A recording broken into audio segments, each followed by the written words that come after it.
Imagine you are standing on home plate, bat in hand. The pitcher throws the ball. You swing and hit the ball so hard and so far. You hear glass break and a car alarm goes off. The crowd cheers. Your teammates go crazy. You hit that home run out of the park. Now, even though you may or may not like baseball, how many of you have hit home runs and strikeouts in your life? Charles Swindoll said, life is 10% what happens to you and 90% of how you react to it. I believe baseball is like the game of life. We may swing and miss, but it really is about how do we react? Do we keep swinging and swinging and swinging, getting madder and madder?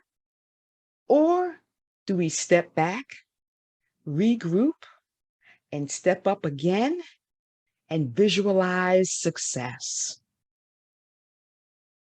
Today, I will talk to you about the games that are impeding our life, the game that will elevate your value and help you shift, and some steps in my elevation framework. And I love acronyms, so the word game is the word of the day. Today, I will tell you that I am grinning about my extraordinary life. But I wasn't always this happy. Actually, life has been really a struggle. Please let me share my story. I was working hard in corporate day in and day out. I was giving all my energy and effort for 7 years. And it was February of 2016. Now, in 2009, 7 years prior, I started this job with a personal goal that I would be promoted to a vice president in 5 years. But as I mentioned, we're working on 7 years. And every year they would tell me, man, you knocked it out of the park. You are doing awesome. I wasn't seeing any recognition for my efforts. As a matter of fact, I was getting annoyed and mentally exhausted. How many of you have felt exhaustion at some point in time in your life? So you know what I mean. But this day in February of 2016 felt different. That day, my supervisor, Pitbull Patty, called me into her office. She was always smartly dressed, hair pulled back in a bun, reading glasses attached to a chain hanging around her neck. But did you ever have a manager who could cut your heart out with a knife and then serve it back to you on a platter with a smile? That was her. Even the men feared her, but they respected her. So she called me into her office. I'm prancing down the hall thinking, this is it. Finally, I'm going to get my elevation. You would have thought I won the lottery. I was smiling ear to ear. But when I walked into her office, Pitbull Patty looked like Pitiful Patty. Now, even though she was mean, she was an ally, a mentor, and a friend, which made this conversation just as difficult for her to deliver as it was for me to receive it. My road to the executive level at this company was coming to an end. Instead of being elevated, I was being terminated due to a multi-year downsizing project. Now, I thought I was the bomb.com, but apparently I was generally a mediocre employee because it didn't offer me any relocation, reassignment, nothing. I'm sitting there in shock. As a matter of fact, I tried to get up, but I felt dizzy and I had to sit right back down. I could feel my heart beating faster. My forehead was starting to throb. Ah, I couldn't hear a word she was saying. I was just thinking, oh my God, I can't believe this. First, it was my mindset. Had I been lied to all these years, maybe I wasn't a stellar employee. Maybe I was just mediocre. I'm thinking next, maybe I should have just went to law school like my parents wanted me to. But it would have been a struggle because that wasn't my dream nor my strengths. And my lifestyle. I had bills to pay. I had a mortgage. I had some money saved, but who knows how long I'd be out of work. I could hear pitiful Patty still mumbling things about Cobra and unemployment benefits. But I just had to leave. I had to get out of there, get away from this company that just threw me to the curb like a bag of trash. Have you ever had that feeling, not being appreciated, not feeling wanted? So I went home and I'm thinking, do I need to call my lawyer? Were there any points of bias, being unethical, discriminatory behavior that I might have a lawsuit based on what they did? But instead, I just cried and cried and made a different call. I made a call to re-examine my life. I realized that I had been giving all my energy and effort. I was grumbling all mornings and evenings about what I did and did not receive during these 7 years. And I was generally annoyed and mentally exhausted. All of this was impeding my progress. And actually, this forced exit was a gift and a monumental event because I wasn't really crying about what I lost, but also there was emotion about the endless opportunities and being able to step back from the plate, regroup, step up again, and visualize success, where I was generating actions, manifesting elevation that would generate and gain a meaningful, extraordinary life. I left my job in June of 2016. I took some time off, reflected on what I did right and what I may have done wrong. I started my LLC Appeal to help other and guide ambitious minded employees like myself and help them elevate their value. And it was 15 months later that I finally found a job that matched my skills and ambitions. And my lesson that I learned was that I was letting curveballs, other people's thoughts, words, and actions force me into a game that wasn't fun and that I couldn't win. But at my new job, I shifted my game, shifted my goals, shifted my activities, shifted my mindset, shifted my expectation. And I started to see inclusion of my work, hear words of recognition. And I'm excited to say that in January of 2022, less than 5 years later at this job, I was promoted to an executive level position. And that's why I am grinning about my extraordinary life. My question to you is, what game are you playing? Are you grumbling because you're not where you want to be? Are you annoyed and exhausted? Are your performance conversations disappointed? Are you polite to everyone? And while some will smile back and celebrate you, there are others that behind their smiles may be haters, hoarders, and hidden agendas. How many of you are ready to generate actions manifesting elevation? Raise your hand if you are ready.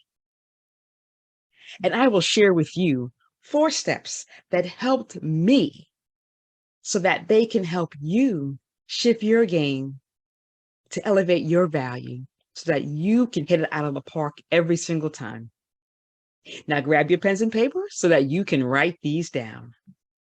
First, get up with purpose, passion, and positivity. A 2017 statistics says that on average, 150,000 people die every day worldwide. And I'm sure with COVID, that number, of course, has gotten larger. The fact that you woke up this morning gives you a chance to make a change. Whatever you didn't do yesterday, you can try it again today. And stop dwelling on yesterday. It is gone. What you have is today. And attitude beats aptitude every single time. Let me share with you a few ways that you can get up with purpose, power, and positivity. First is have a clear mind in the morning. And I have a journal. It's called Good Days and Bad Days. I reflect on the day, whether it was good or bad. And at the bottom, I write one word that will uplift me for the next day. Next are affirmations. Affirmations squash the feeling of self-doubt. Psychologists say that affirmations are used to reprogram the subconscious mind, and that can have significant impact on events, what you do and how you do them. What I have actually hanging in my bathroom to motivate me in the morning is this affirmation. It says, I am. I'm proud of who I am. I am made of a special mold. God gave me a special gift, created me in a special soul. For all the good things I can be, for the master plan, God created me. Now, I don't even know how long I've had that because I've moved so many times. I just take it down and hang it up in the next place. And sometimes if I'm not waking up in the best mood, I am dreading something already that's going to happen at work, this helps me. 2 other things many people love to do are meditation and exercise. So pick whatever one you'd like. Number 2 is assemble a board of advisors. And we'll call them mentors, sponsors, coaches, supporters, but each person has a role. Mentors share what they've learned with you. Sponsors talk about you when you're not in the room. Coaches will guide you, but allow you to make your own decisions. And supporters will cheer you on no matter what you do, but always offer true feedback. I remember when I was laid off from my job in 2016, one of my good friends said to me, you should have left that job years ago. And I'm like, well, why didn't you tell me that years ago? But you need all types of people surrounding you. But what you have to watch out for are those who may be blockers in your life. I realized I had a supporter that was actually a blocker. But more recently, I had a mentor who was clearly a sponsor. She was talking about me when I wasn't in the room. She advocated for me. Definitely know who you have in your corner and make sure you fill the gaps. I always tell people when they're working on their board of advisors, there are 3 different categories. Those who are similar to you, and similarity can be whatever you want it to be. Those who are where you are, current, same role, industry, etc. And then there are those who are where you want to be, and that may be higher in the industry that you're in, or maybe you are looking to transition into something else. Number three, make yourself visible, vocal, and valued. You have to own it. You have to step into rooms where possibly there is no one there that looks like you, thinks like you, or speaks like you. And we have to fight those inner voices that keep us mute, motionless, and hidden. We have to stand strong and communicate eloquently and confidently. Two acronyms I love. First, ROI, return on intellect. We are educated. We have experience. We just need to be in places to be exposed to influencers and influencees. Another acronym I created from when I talk to many people about their resumes and how they show up in paper and in person. I ask them, do you pivot? And pivot is provide improvement, value, or transformation in your organization. How are your ideas being implemented? Has there been a shift in processes because you spoke up and challenged the status quo? That is how you elevate. I know I've been making sure I speak up more in meetings. Confucius say, the man who asks a question is a fool for a minute. The man who does not ask is a fool for life. So I suck up the fact that someone may mumble under their breath when I open my mouth to ask a question. But the expansion of my knowledge will help with my elevation, and it can do the same for you. And last, the E's, these are non-negotiable. Elevation will only happen with energy and execution. You must carry out your plans, but it's tough. It takes a lot of energy. It takes energy to do things differently, to get out of your own way, to stop striking out. If you are ready to elevate, go to www.eac-appeal.com. eac-appeal.com. And a pop-up will allow you to access 4 free downloads. And I want you to focus in on the one called 8 Ways to Supercharge Your Motivation. This document has some of the actions I've described earlier and other small steps to take that will give you great value. Today, I've shared my thoughts about the games that are impeding our progress, a way to shift a game that will elevate your success, and 4 steps of my elevation framework. I am Elizabeth Dr. E. Carter, PhD, your corporate elevation strategist. I equip ambitious women of color with strategies to be visible, vocal, and valued so that they can elevate their opportunities in the workplace. Reach out to me through my website or Instagram handle of EAC Appeal. And you won't have to imagine hitting the ball out of the park and hearing the crowd cheer. You'll be able to shift your game to one where you can win, and the cheers are real. Shift your game to elevate your value. Thank you.